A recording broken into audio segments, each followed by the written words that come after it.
Welcome to Solve It Like a Marketer. I'm Stephen Hobey. Today we're exploring audio branding in marketing. If you like this video, please subscribe and don't go away. Now, this video is a continuation of my series on sensory marketing. To recap, sensation is our immediate response to sensory receptors: eyes, ears, nose, mouth, fingers, to basic stimuli like light, color, and sound. Now, perception is the process by which these stimuli are selected, organized, and interpreted.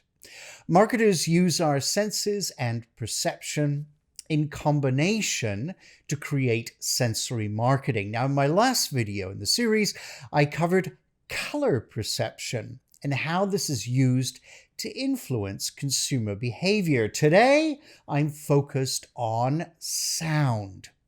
Now, sounds are an important part of marketing, whether it's in the form of music, spoken word, or just noises. Another term for sound marketing is audio branding. Now, audio branding encompasses the use of sound and music to reinforce a brand's identity in consumers' minds. Jingles, tones, even spoken slogans are all forms of audio branding.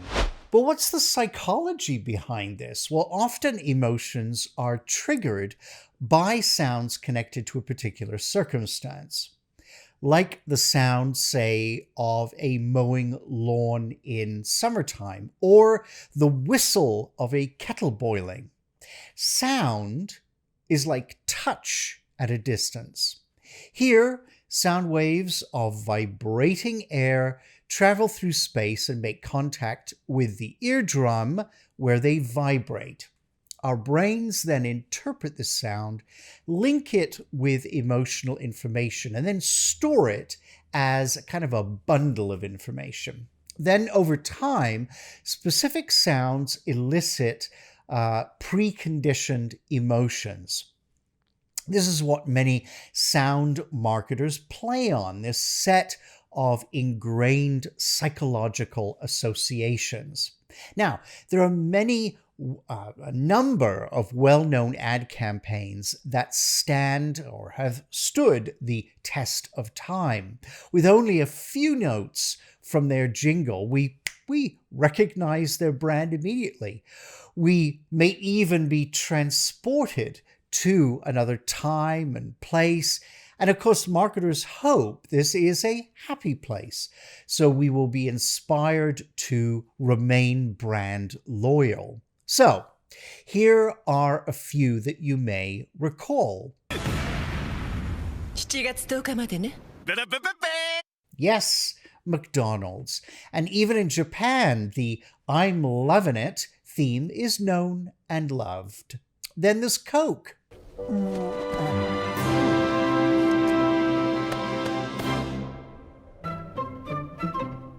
Or Huggies diapers. I'm a big kid now. I'm a big kid now.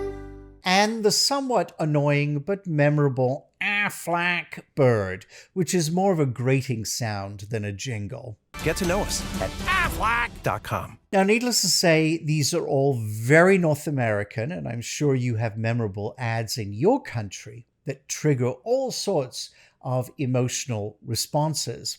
I should also mention that sound branding associations aren't limited, of course, to jingles. Harley-Davidson revving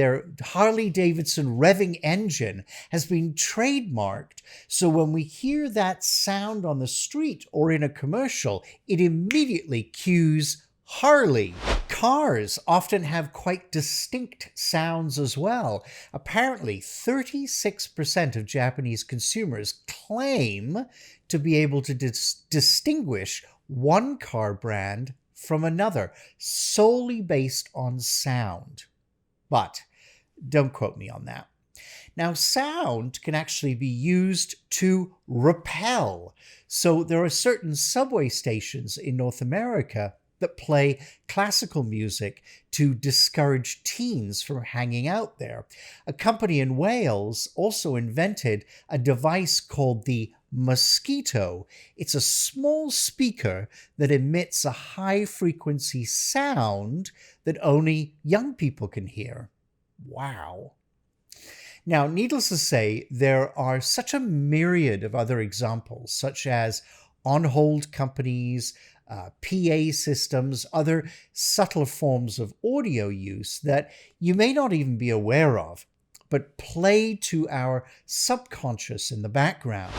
Now, you may be wondering how you can use sound to your benefit. Well, if you aren't a retail store owner, how on earth could this actually be utilized? Well, I say think simple. What about your personal or company voicemail message? Does it strike the right tone? Does it represent who you are or your company? Remember that you'll record this and then forget about it after a while.